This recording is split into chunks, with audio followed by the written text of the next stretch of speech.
everybody. Get thirsty. That was amazing. Get thirsty. Hello, everybody. You actually got my last name wrong. It's Gropman. Just kidding. Hello, everybody. Thank you all for coming. I know you're probably very excited for the next performers. Don't worry, this won't take long. I feel like I've said that in bed before. I have this bad habit of laughing at my own jokes, which I'm working on. But if I can make you guys laugh just a fraction as much as I laugh at my own jokes, I just have to warn you, you may pee yourself. But just as an excuse to leave. So sorry. But I am working on it. I am, just to tell you a little bit about myself, I haven't always been the amazing performer that you see in front of you. When I first moved to LA, I didn't have all the cars or boats or airplanes, and well, I still don't, but they're coming, I can assure you, and I'm just going to be humble when it gets here. So I'm originally from Iowa, which is a very exciting place to live, thank you, if you're an ear of corn. Not much going on there. Iowa's a great place to kick back and relax with your kids or your significant other or your farm animals, you know, live your life.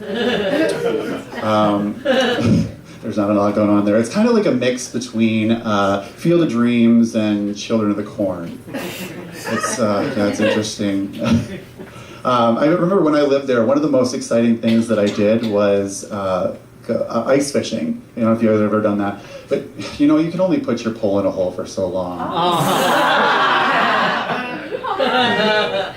And I'm an only child, which makes it even worse. You know, I spent so much time playing with myself. Sorry, I mean playing by myself with my penis. It's a great toy, you guys. But I spent a lot of time in my childhood, you know, fighting for people to like me and attention. It's exhausting, but, you know, thank God I grew out of it. And now I'm just fighting for attention on stage. Like an adult. Speaking of getting attention, have any of you guys been watching Game of Thrones? I am obsessed. Thank you. So yeah, I'm obsessed. But I'm about to get, if you haven't been watching, well, you're a little late and I'm going to talk about it.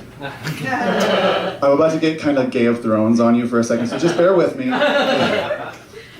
For anyone that's seen it, when you, did you think the same thing when the dragons weren't eating?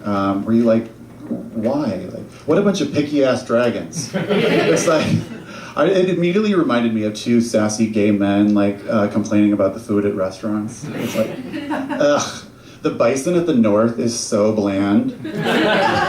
I know, I had a farmhand for brunch and he wasn't even worth the calories. Talk about a dragon queen. But I do love that show. But meanwhile, like the troops are all back there eating piping hot bowls of mush or whatever they want to call it. But you know, that mush must have gotten Arya right in the mood because she got that D, and then she apparently got these non-virgin powers, and she's out there slaying. I do love Arya, though. She is one of my favorite characters. She's actually inspired me. I think I'm ready to lose my virginity. Maybe someday. She's great. Okay, this is my last thing about Game of Thrones. I know you guys are sick of me. All right, was anyone else super excited when Daenerys, like, lit up the Night King? I was like, yes, light his ass up! But then he just walks out of the flames like, buck, buck, bitch, I'm still alive. And now I got this nice tan. And then, of course, he has to go wake up his homeboys. And then they start invading Winterfell again. Is it not just like a White Walker to come in like they own the place and try and gentrify everything? Ugh. Immediately after this show, my friends and I have this tradition of watching another show about like war and backstabbing. Have you guys ever heard of this? RuPaul's Drag Race? So for those of you who haven't heard of it, and you're like, is that like NASCAR? You may just want to tune out for this, the rest of my set. RuPaul's Drag Race is a show where these men dress up as women and compete in this competition to try and win money. Well, technically they try and win airtime so they can sell their merch, but that's a long story. So they dress up as women. Some of them look great. They're always like spilling tea or throwing shade or getting sickening. It all sounds very messy. But they do look great. I think if I ever did drag, I would have to have like a really cool name that deals with food because I love to eat. I'd have something like Bristol Farms, or Delicatessen, or like Aldi's Menses. Or if I was a little bit older, I'd go for something fun like Antique. Like Auntie. Anyways, right after the show, there's another one that follows it up. It's called Untucked. Initially going into the show, I thought that it was where the girls go backstage and they like untuck their blouse or their t-shirt or whatever, but no, that's not what they untuck. And I thought my job was painful. All right, thank you guys. You've been great. All right, have a good night.